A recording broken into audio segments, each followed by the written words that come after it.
Hallelujah, praise the lord. मसीह यीशु के बबरकत खूबसूरत और फतेहमंद नाम में आप सबकी सलामती चाहता हूं, इस ईमान के साथ कि आप खुदा के रहमो करम से सलामती के साथ हैं और ईमान के साथ खुदा के पाक कलाम की आवाज़ सुनने के लिए तैयार हैं, क्योंकि कलाम जो है वे रोशनी है और जो रोशनी में चलता है वो कभी ठोकर नहीं खाता। God bless you. आए कलाम मुकद्दस की तलावत करें। कल मैंने कलाम मुकद्दस में से अहकामाते अशरा में से आपको एक आयत वर्षा जो है उसका मुतालिया हमने किया। आज हम नए अहदनामा में से मुकद्दस मरकस की मार्फत लिखी गई अंजील मुकद्दस उसका 2 नंबर चैप्टर है और उसकी 27 आयत है, जिसके अंदर कुछ इस तरह लिखा हुआ है। और उसने उनसे कहा, यानी कि यीशु मसीह ने उनसे कहा, सब्बत आदमी के लिए बना है, ना आदमी सब्बत के लिए। मेरे अजीजों, याद रखें कि सब्बत का दिन जो है इसको खुदा ने मुकद्दस किया है। इस दिन को खुदा ने बरकत दी है और हमें हुक्म दिया है कि इस दिन तुम अपने काम काज से अपने हाथ और पांव रोके रखना। और साथ ये भी है कि ना कोई तुम्हारा नौकर, ना कोई चाकर, कोई भी शख्स जो है वो काम ना करे, बल्कि आपने अपने खानदान के साथ खुदा के हजूर वक्त एक्सपेंड करना है, खुदा के हजूर वक्त गुजारना है, ताकि अपने बेटे और बेटियों को आप खुदा के कलाम की बातें सिखा सकें। मेरे अजीजों, कलाम मुकद्दस के अंदर सब्बत का लफ्ज जो है ये उर्दू लुगत के अंदर, उर्दू बाइबल के अंदर पुराने अहदनामा में 110 मर्तबा आया है। और अगर हम नए अहदनामे का मुतालिया करें तो वहां पर यह लफ्ज जो है हमें 45 दफा मिलता है।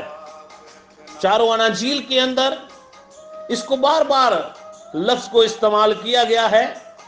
जब खुदावंद यीशु मसीह अपनी हयात तैयबा में यहाँ पर ज़मीनी ज़िंदगी बसर कर रहे थे, और ये जो तलावत कलाम पाक की गई है ये भी खुदावंद यीशु मसीह के मुंह के अल्फाज हैं।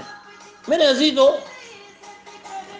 सब्बत का दिन किसी एक इंसान के लिए नहीं है, किसी एक कौम के लिए नहीं है, किसी एक कबीले के लिए नहीं है, ये किसी कांग्रीग्रेशन के लिए नहीं है, बल्कि सब्बत का दिन जो है हर उस ईमानदार के लिए है जो खुदावंद यीशु मसीह के कलाम पर ईमान रखता है, जो खुदावंद यीशु मसीह के बेटे पर ईमान रखता है, जो खुदावंद खुदा के बेटे की कुर्बानी पर ईमान रखता है, और जो उसके मसलूबियत पर ईमान रखता है, जो उसके दफन होने पर ईमान रखता है, जो उसके जी उठने पर ईमान रखता है। हर उस शख्स के लिए सब्बत का दिन जो है वो नहायत ही ज़रूरी है कि उस दिन वो अपने कामकाज से अपने आप को रोके और खुदा के साथ अपना वक्त जो है वो गुजारे। बाइबल मुकद्दस के अंदर कुछ हवालाजात हैं जो मैं आपके गोशगुजार करना चाहता हूं। अगर आप यसाया नबी का सहीफा उसका 56 बाब उसकी 6 और 7 आयत का मुतालिया करें। अगर आपके पास बाइबल मुकद्दस है तो आप ज़रूर अपने हाथ में लें और मेरे साथ हवालाजात निकाल कर ज़रूर पढ़ें।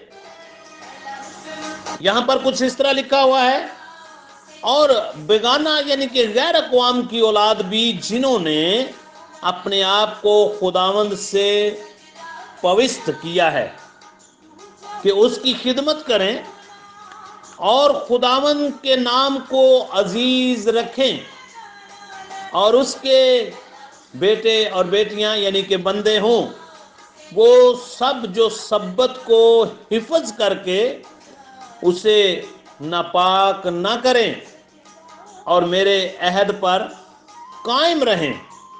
मैं उनको भी अपने कोहे मक़दस पर लाऊंगा, जो अपनी इबादतगाह में उनको शादमान करूंगा। यहां पर मेरे अजीजों, हम देखते हैं कि यहां पर किसी भी तफरीक का जिक्र नहीं है।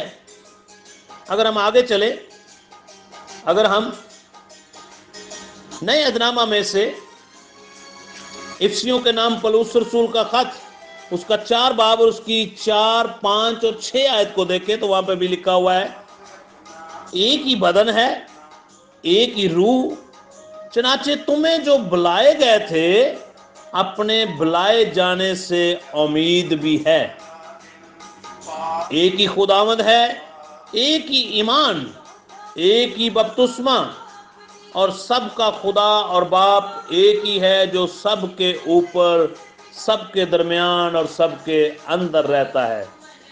یہاں پر ہم دیکھتے ہیں کہ کوئی تفریق نہیں ہے کہ صرف یہ جو کانگریگیشن ہے یہ اس کو منائے گی، یہ قوم جو ہے یہ سبت کے دن کو منائے گی، ہمارے لیے یہ عہد جو ہے وہ نہیں ہے۔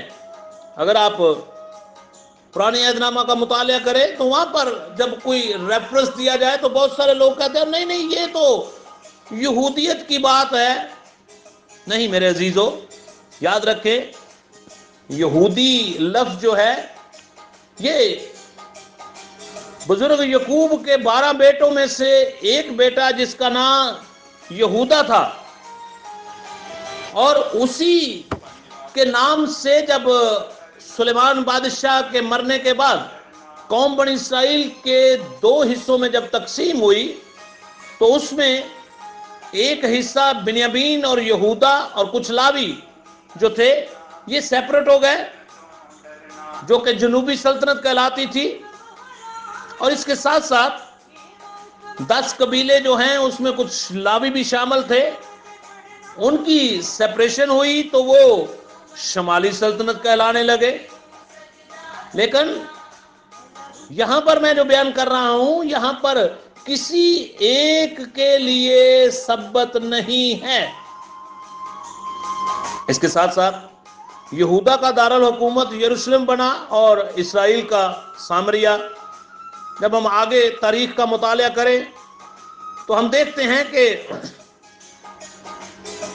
سامریہ یعنی اسرائیل کے اوپر اسوری بادشاہ نے حملہ کیا اور ان کو تتر بتر کر دیا، مختلف ممالک میں وہ بکھر گئے۔ اور اس کے ساتھ ساتھ اگر ہم دیکھیں تو بابل کی حکومت نے یہودا کے قبیلہ کے اوپر یعنی کہ جنوبی سلطنت کے اوپر حملہ کیا اور ان کو اسیر کر کے لے گئے، اور 70 برس تک یہ لوگ غلامی میں رہے، اسیری میں رہے۔ 70 سال کے بعد جب یہ ان کی واپسی ہوئی تو انہوں نے پھر دوبارہ یروشلم کو تعمیر کیا اور خداوند کی ہیکل کو دوبارہ اس کی رونق کو بحال کیا۔ تب سے لوگ ان کو یہودیوں کے نام سے پکارتے ہیں۔ لیکن میں یہاں پر جو بیان کرنا چاہتا ہوں، جو خداوند خدا کا حکم تھا، جو اس کی شریعت تھی، وہ کسی ایک قوم، ایک قبیلے اور نہ ہی ایک خاندان کے لیے تھی، بلکہ یہ حکم ساری دنیا کے ساتھ تھا۔ یہ حکم ساری دنیا کے ساتھ تھا۔ اس لیے میرے عزیزو، میں یہاں پر ایک آپ کو اور ریفرنس دیتا ہوں۔ اگر آپ نئے عہد نامہ میں سے رومیوں کے نام پولس رسول کا خط اور اس کا 10 باب اور اس کی 12 آیت اس کو تلاوت کریں تو وہاں پہ لکھا ہوا ہے، کیونکہ یہودیوں اور یونانیوں میں کچھ فرق نہیں، اس لیے کہ وہ سب کا خداوند خدا رب الفاج ہے اور اپنے سب دعا کرنے والوں کے لیے فیاضی بخشتا ہے۔ تو اس کا مطلب ہے کہ کوئی بھی شخص جو ہے اس کی عبادت کے لیے جب سبت کے دن خدا کے گھر میں جاتا ہے وہ اس کو برکتوں سے مالا مال کرتا ہے۔ میرے عزیزو، اور بھی بہت سارے حوالہ جات ہیں، میں یہاں پر اس کو سٹاپ کرتا ہوں۔ خدا نے اگر وقت دیا تو کل پھر ہم اس کی بات کو آگے اور بڑھائیں گے۔ ضروری اور خاص بات یہ ہے کہ سبت کا دن خدا نے ہمیں حکم دیا ہے کہ سبت کے دن ہم اپنے کام کاج کو روک دیں اور خدا کے گھر میں جائیں، خداوند کی عبادت کریں، اس کے حضور دعا کریں تاکہ خدا آپ کو برکتوں سے مالا مال کرے۔ God bless you, God bless you, آمین۔